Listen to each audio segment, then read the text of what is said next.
So junior NTR land purchase చేశాడు ఒక మహిళ దగ్గర నుంచి.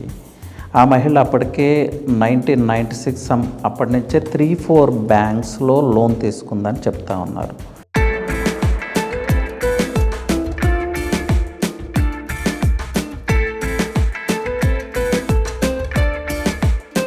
సమ్ హిడెన్ ఫ్యాక్టర్స్ అయితే ఉన్నాయండి. అది ఇంకా మేబీ హైకోర్టు కేసు డీల్ చేసినప్పుడు బయటకు వస్తాయేమో. ప్రస్తుతానికైతే కొన్ని హిడెన్ ఫ్యాక్టర్స్ ఉన్నాయి.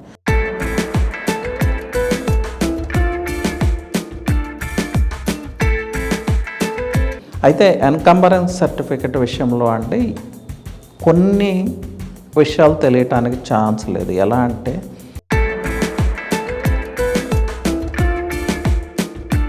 Hello viewers, welcome back to 3TV real estate and this is your realtor Ravi Prakash once again. ఒక ఇంట్రెస్టింగ్ టాపిక్ అండి. రీసెంట్గా న్యూస్లో వైరల్ అవుతూ ఉంది లాస్ట్ 1 వీక్ నుంచి అనుకుంటా. జూనియర్ ఎన్టీఆర్ ఎప్పుడో ఒక ల్యాండ్ పర్చేజ్ చేశాడు, దాని మీద బ్యాంక్ లోన్స్ ఉన్నాయి, సంబడి చీటెడ్ ఎన్టీఆర్, లేకపోతే ఏదో డిఫరెంట్ జరుగుతూ ఉంది. ఇది ఏం జరిగింది అనేది ఒకసారి చూద్దాం. ఎందుకంటే ఇది ఎన్టీఆర్ రిలేటెడ్ కాదు. ఏ ప్రాపర్టీ పర్చేజ్ చేసినప్పుడైనా ఎలాంటి డాక్యుమెంట్స్ మనం చెక్ చేసుకోవాలి, లేదు ఎలా మిస్గైడ్ అవ్వడానికి ఛాన్సెస్ ఉన్నాయి అనేది తెలుసుకుందాం ఈ ఇష్యూ ద్వారా. It's not only about junior NTR. So junior NTR land purchase చేశాడు ఒక మహిళ దగ్గర నుంచి. ఆ మహిళ అప్పటికే 1996 అప్పటి నుంచే 3-4 బ్యాంక్స్లో లోన్ తీసుకుందని చెప్తా ఉన్నారు. సో 3-4 బ్యాంక్స్లో లోన్ ఉన్నప్పుడు ఎన్టీఆర్ ఎలా పర్చేజ్ చేశాడు, ఎన్కంబరెన్స్ సర్టిఫికెట్ ఈసీలో అయితే ఆ లోన్స్ రిజంబుల్ అవుతాయి. సో అవి చూసి కూడా పర్చేజ్ చేశాడా అనేది మనకైతే తెలియదు. సో ఒక బ్యాంక్ లోన్, చెన్నైకి రిలేటెడ్ బ్యాంక్ లోన్ అయితే ఆయన క్లియర్ చేయటం, ఆ ప్రాపర్టీని తన పేరు మీద రిజిస్టర్ చేసుకోవటం జరిగింది. ఇక్కడ ఏం జరిగిందో తెలియదు కానీ సమ్ హిడెన్ ఫ్యాక్టర్స్ అయితే ఉన్నాయండి. అది ఇంకా మేబీ హైకోర్టు కేసు డీల్ చేసినప్పుడు బయటకు వస్తాయేమో. ప్రస్తుతానికైతే కొన్ని హిడెన్ ఫ్యాక్టర్స్ ఉన్నాయి.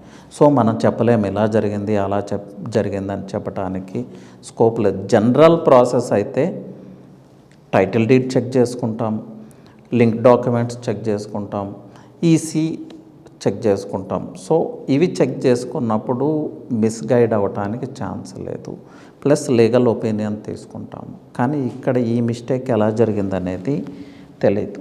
అయితే ఎన్కంబరెన్స్ సర్టిఫికెట్ విషయంలో అంటే కొన్ని విషయాలు తెలియటానికి ఛాన్స్ లేదు. ఎలా అంటే రిజిస్టర్డ్ లెండర్ అయితేనే ఎన్కంబరెన్స్ సర్టిఫికెట్లో రిజంబుల్ అవుతుంది. అన్రిజిస్టర్డ్ లెండర్ అయితే ఎన్కంబరెన్స్ సర్టిఫికెట్ త్రూ మనకు తెలియదు. అలాగే చాలా రేర్ కేసెస్లో కొన్ని ల్యాండ్స్లో ఏసీబీ అటాచ్మెంట్స్ ఉంటాయి, పోలీస్ డిపార్ట్మెంట్ అటాచ్మెంట్స్ ఉంటాయి. ఏసీబీ అటాచ్మెంట్ అంటే ఒక గవర్నమెంట్ ఎంప్లాయ్ సమ్ కరప్షన్ ద్వారా ఒక ల్యాండ్ తనకు వచ్చిందనుకోండి, అది అవినీతి నిరోధక శాఖ దాని మీద అటాచ్మెంట్ పెడుతుంది. అంటే అది సేల్ చేయడానికి లేదు, సమ్ రెస్ట్రిక్షన్స్ ఉంటాయి. ఆ ఏసీబీ అటాచ్మెంట్ మనకి ఈసీలో అయితే తెలియదు. సో ఇది చాలా రేర్గా జరిగే థింగ్. సో అలాంటి అన్రిజిస్టర్డ్ లెండర్స్, లేకపోతే police department attachment, ACB attachment, లేదంటే ఇంకేమన్నా డిపార్ట్మెంట్ అటాచ్మెంట్స్ ఆ ల్యాండ్ మీద ఉన్నాయా అనేది ఇప్పటివరకు ఎవరు చెప్పట్లేదు. సో అలాంటిది ఏదన్నా జరగటానికి మేబీ ఛాన్స్ ఉండొచ్చు. అంటే ఆ మహిళ కూడా గవర్నమెంట్ ఎంప్లాయా, లేకపోతే ఆ ప్రొఫెషన్ ఏంటనేది ఇంతవరకు తెలియదు. నార్మల్ ప్రాసెస్లో పర్చేజ్ చేస్తే మోసపోవటానికి అయితే ఛాన్స్ లేదు.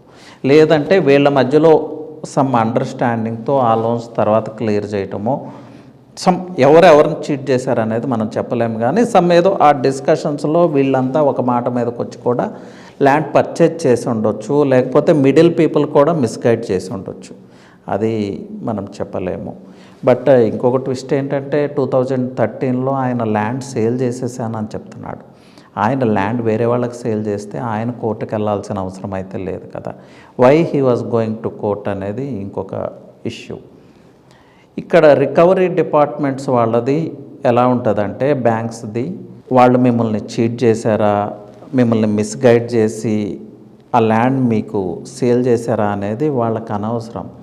ల్యాండ్ ఆ టైటిల్ డీడ్ ఎవరి పేరు మీద ఉన్నా కూడా ఆ ప్రాపర్టీని వాళ్ళు జప్తు చేస్తారు. ఎవరో సమ్ మహిళ, I don't remember her name, ఆ మహిళ లోన్ తీసుకుంది కానీ ఆ ప్రాపర్టీ ఎన్టీఆర్కి ట్రాన్స్ఫర్ అయింది. బట్ ఈ రికవరీ డిపార్ట్మెంట్కి ఇది అనవసరం. I don't remember that name, some recovery agency ఏదో ఉంటుంది బ్యాంక్ ఫండ్స్కి. ఆ ఏజెన్సీకి అది అనవసరం. ఆ మహిళ పేరు మీద టైటిల్ డీడ్ ఉన్నా కూడా ప్రాపర్టీని జప్తు చేస్తారు. ఈవెన్ జూనియర్ ఎన్టీఆర్ పేరు మీద ప్రాపర్టీ ఉన్నా కూడా ప్రాపర్టీని జప్తు చేస్తారు. ఇక్కడ జరుగుతున్న మిస్ఇన్ఫర్మేషన్ లేకపోతే ప్రోపగాండాలో ఉన్న విషయం ఏంటంటే ఎన్టీఆర్ ప్రాపర్టీని జప్తు చేస్తున్నారు అనేది ఇట్స్ నాట్ కరెక్ట్ అండి. ఆ వర్డ్ యూజ్ చేయొద్దు. ఎవరి పేరు మీద ఉన్న ప్రాపర్టీ అయినా వాళ్ళు జప్తు చేస్తారు. ఎందుకంటే ఆ ప్రాపర్టీ మీద లోన్ ఉంది కాబట్టి. అది ఆ మహిళ ప్రాపర్టీ కావచ్చు, ఎన్టీఆర్ ప్రాపర్టీ కావచ్చు, అది ఆ డిపార్ట్మెంట్కి అనవసరం. ఇది మనం అర్థం చేసుకోవాలి. సో ఇక్కడ ఎన్టీఆర్ని బ్లేమ్ చేయడానికి ఏమీ లేదు. కాకపోతే సెలబ్రిటీ కాబట్టి మేబీ కొంచెం పీపుల్ ఫోకస్ దాని మీదకి వెళ్ళి ఉండొచ్చు. ఎవరి ప్రాపర్టీ ఉన్నా జప్తు చేస్తారు. అసలు ఎవరి ప్రాపర్టీ అనేది కూడా వాళ్ళకి అనవసరం. ఆ ప్రాపర్టీ మీద లోన్ ఉండే విషయమే వాళ్ళకి కావాలి. So let's wait and see అండి ఏం జరగబోతుంది అనేది. దీని నుంచి మనం నేర్చుకోవాల్సింది ఏంటి అంటే ఎప్పుడు కూడా ఒక పీస్ ఆఫ్ ల్యాండ్ పర్చేజ్ చేసేటప్పుడు రైట్ కైండ్ ఆఫ్ అడ్వకేట్ని అప్రోచ్ అయ్యి లీగల్ ఒపీనియన్ అయితే తీసుకోవాలి, కంపల్సరీ తీసుకోవాలి. మీకు ఈవెన్ రియల్ ఎస్టేట్ నాలెడ్జ్ ఉన్నప్పటికీ కూడా దానికి ఏంటంటే టైటిల్ డీడ్ చెక్ చేసుకోవాలి ఫస్ట్. తర్వాత టైటిల్ డీడ్లో ఏం తెలుస్తుంది, ఆ ల్యాండ్ ఓనర్ ఎవరనేది తెలుస్తుంది. ల్యాండ్ ఓనర్షిప్ ఎవరికి ఉంది అనేది టైటిల్ డీడ్లో తెలుస్తుంది. Next link documents. Last 30 years నుంచి మనం చెక్ చేసుకోవచ్చు. అంటే ఓనర్షిప్లో ఎవరెవరు చేంజ్ అయ్యారు, ఎంతమంది ఓనర్స్ ఉన్నారు, అసలు ప్రజెంట్ ఓనర్కి ఆ ల్యాండ్ ఎలా వచ్చిందనేది లింక్ డాక్యుమెంట్స్లో ఎంటైర్ హిస్టరీ ఉంటుంది. సో లింక్ డాక్యుమెంట్స్ మనం చెక్ చేసుకోవచ్చు. అది ఎవరు ప్రొవైడ్ చేస్తారు, టైటిల్ ఓనర్ మనకు ప్రొవైడ్ చేస్తారు. ఇన్ కేస్ టైటిల్ ఓనర్ మనకు ప్రొవైడ్ చేయకపోయినా కూడా మనం ఆ డాక్యుమెంట్ ఎక్కడ రిజిస్టర్ అయిందో చెక్ చేసుకొని ఆ రిజిస్టర్ ఆఫీస్కి వెళ్తే 30 years ఆఫ్ లింక్ డాక్యుమెంట్స్ మనం చెక్ చేసుకోవచ్చు. So here it is clear. అలాగే రెవెన్యూ రికార్డ్స్లో నేమ్ చేంజ్ అయిందా లేదా అనేది కూడా మనం చెక్ చేసుకోవాల్సి ఉంటుంది. ఇప్పుడున్న ధరణి ప్రాసెస్లో అయితే ద సేమ్ డే ముటేషన్ కూడా అయిపోతుంది. ఓనర్షిప్ రైట్స్ కూడా ద సేమ్ డే చేంజ్ అవుతున్నాయి అప్పటి ట్రాన్సాక్షన్స్లో, కాబట్టి అది చెక్ చేసుకోవాల్సిన అవసరం ఉంది. నెక్స్ట్ స్టెప్ అండి EC, encumbrance certificate. Encumbrance certificate గురించి మీకు ఆల్రెడీ చెప్పాను. రిజిస్టర్డ్ లెండర్ అయితేనే ఆ లోన్ అక్కడ రిజంబుల్ అవుతుంది, అన్రిజిస్టర్డ్ లెండర్ అయితే తెలియదు.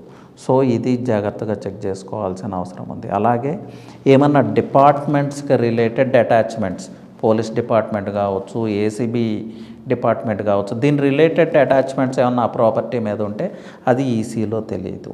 So the best thing what we have to do is ఒక మంచి అడ్వకేట్ని, అది కూడా ఈ రెవెన్యూ రికార్డ్స్ మీద పట్టున్న అడ్వకేట్ని కన్సల్ట్ చేయాలి. అడ్వకేట్ అన్నాను కదా అని ఏ లాయర్ అంటే ఆ లాయర్ కాదు. రెవెన్యూ రికార్డ్స్ మీద ఎక్స్పీరియన్స్ ఉండే అడ్వకేట్ని, ల్యాండ్ రిలేటెడ్ ఇష్యూస్ని డీల్ చేసే అడ్వకేట్ని మీరు కన్సల్ట్ అయితే మోసపోయే ఛాన్స్ ఎక్కడ ఉండదు. Maybe he may charge 20 or 25,000 అండి, అది పెద్ద ఇష్యూ కాదు కదా. సో ఈ ప్రికాషన్స్ అయితే తీసుకోండి. ప్లస్ ఎన్టీఆర్ విషయానికి వచ్చి ఏం జరిగింది అనేది మనకు తెలియాలంటే we have to wait and see అండి. Some hidden things are there. ఆ హిడెన్ థింగ్స్ ఏంటనేది మనకు త్వరలోనే తెలుస్తాయి. సో దట్స్ ద థింగ్ అండి. ఎనీవే నా వైపు నుంచి ఒక రిక్వెస్ట్ అండి వ్యూవర్స్ అందరికీ, మేము చాలా వాల్యుబుల్ ఇన్ఫర్మేషన్ మీకు ఇస్తూ ఉన్నాము. చాలామంది వచ్చి ఈ వీడియో చూసి మా దగ్గర కౌన్సిలింగ్ తీసుకున్నా ఉన్నారు. Real estate counselling, free counselling కూడా ప్రొవైడ్ చేస్తూ ఉన్నాము. ఇన్డెప్త్ ఇన్ఫర్మేషన్ ప్రొవైడ్ చేస్తూ ఉన్నాం. సో ఈ ఇన్ఫర్మేషన్ ఏదన్నా వాల్యుబుల్ అని మీరు ఫీల్ అయితే try to share with your friends అండి. నాలెడ్జ్ అనేది అందరికీ స్ప్రెడ్ అవ్వాలి. అలాగే సబ్స్క్రైబ్ చేసుకోండి. మీ సపోర్ట్ లేకుండా మేము ముందుకెళ్ళాం. సో యువర్ సబ్స్క్రిప్షన్ అనేది చాలా important. So try to subscribe to the channel అండి. ఇంకా మీకు రిలేటెడ్ టాపిక్స్ ఏమి కావాలి, ఏమన్నా రియల్ ఎస్టేట్ రిలేటెడ్ డౌట్స్ ఉన్నాయా, ఇంకేమన్నా ఇన్వెస్ట్మెంట్ అడ్వైస్ కావాలంటే మీరు ఎప్పుడైనా కూడా స్క్రీన్ మీద ఉన్న మా నెంబర్కి మీరు కాల్ చేయొచ్చు. We're there to help you, our team is there to help you. So ఈ సర్వీసెస్ని అయితే యూటిలైజ్ చేసుకోండి. థ్యాంక్ యూ అండి.